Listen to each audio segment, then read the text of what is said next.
अस्सलाम वालेकुम की हाल चाल ने मेरे भैन भरावां दा। ते अज जिहड़ी वीडियो मैं लैके आई हाँ, ए देखो ए गुल्लक सीगा ते ओहदे विच असीं पैसे जमा करदे सी, सिक्के भी ते पैसे भी, जो भी बच्चों की पॉकेट मनी है हुंदी सी वो भी इहदे विच पा देदे सी। कोई सिक्के वगैरह होने, कुछ भी होना तो इहदे विच ना जमा करी जाईदा सी। ते बट मैं अज बाज़ार गई हुई सी, परी दी चप्पल लैनी सी।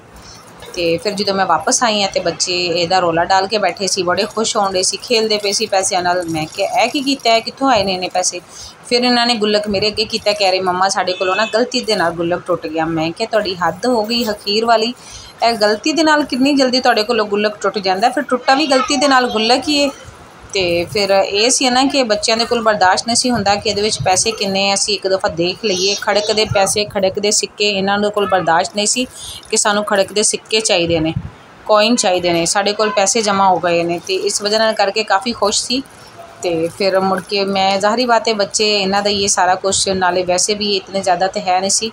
खैर है परी नूं देखो, परी दे कम चेक करो ज़रा तुसीं। अपनी झोली दे विच पैसे भरी जा रही, कह रही जेह्ड़े मेरी झोली दे विच आ गए ने ना, कह रही मेरे पल्ले दे विच आ गए ने, कह रही ये सारे मेरे ने हुण, क्या मेरे ही हो गए ने। उत्थों लैके ना उन्हें उधर नूं निकलने का कम किया। फिर बाकी बच्चे भी कहन लग पे मम्मा हुण सानूं भी चाहिए ने पैसे, सानूं भी दो।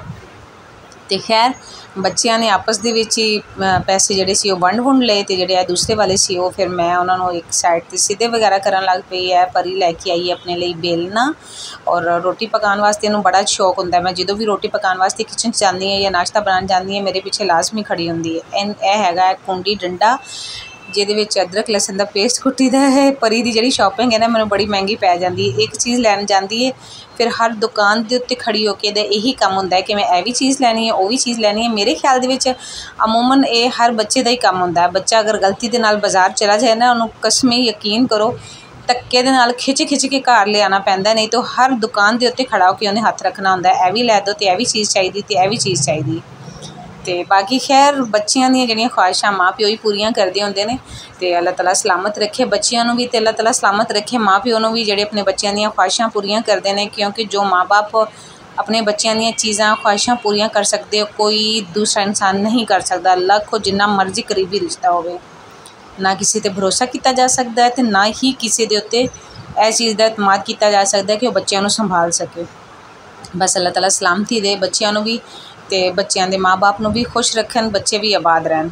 मैं अज पकाने लगी हाँ दाल ते कद्दू, क्योंकि हुण गोश्त खाने को दिल नहीं कर रहा। 1-2-3 दिन हो गए गोश्त ही पक रहा, कभी कीमा तो कभी गोश्त, क्योंकि बकरा ईद हुण जा चुकी है। तो इस वजह नाल करके तो फिर अज मैं क्या कुछ अलग तो पकाईए, इसलिए मैं दाल कद्दू बना लगी हाँ। दाल वैसे भी परी शौक दे नाल खांदी है, तो लेकिन मेरा दिल करदा सी कि मैं इहदे विच कद्दू भी डालां। तो इन्हूं मैं हुण थोड़ा जिहा भुन लिया, भुन के तो मैं इन्हूं हुण लगा दांगी प्रैशर कुकर, क्योंकि मैनूं भुख भी बहुत ज़्यादा लगी है। नाले कहंदे कराची च बारिशां होने का है कि बहुत ज़्यादा बारिशां स्टार्ट हो जानियां, तो फिर इस वजह नाल मेरा इरादा है कि जल्दी जल्दी उन्हें प्रैशर कुकर लगा के तो मैं वाशिंग मशीन लगा के कपड़े भी धो लवां। ते बाकी इत्थे मैं प्रैशर कुकर भी मेरा जिहड़ा सी ओह बोलना शुरू हो गया सी। ते इत्थे मैं कपड़ियां दा ढेर जिहड़ा ओह भी लगाया होया सी, कपड़े धोने सी। बाकी तुसीं कमेंट करके जरूर दसना कि मैं अपना जिहड़ा व्लॉग आ वीडियो मैं उर्दू दे विच बनाया करां या पंजाबी दे विच ही सही लगदा है। कमेंट करके लाजमी दसना। अपना ख्याल रखना। अल्लाह हाफिज़।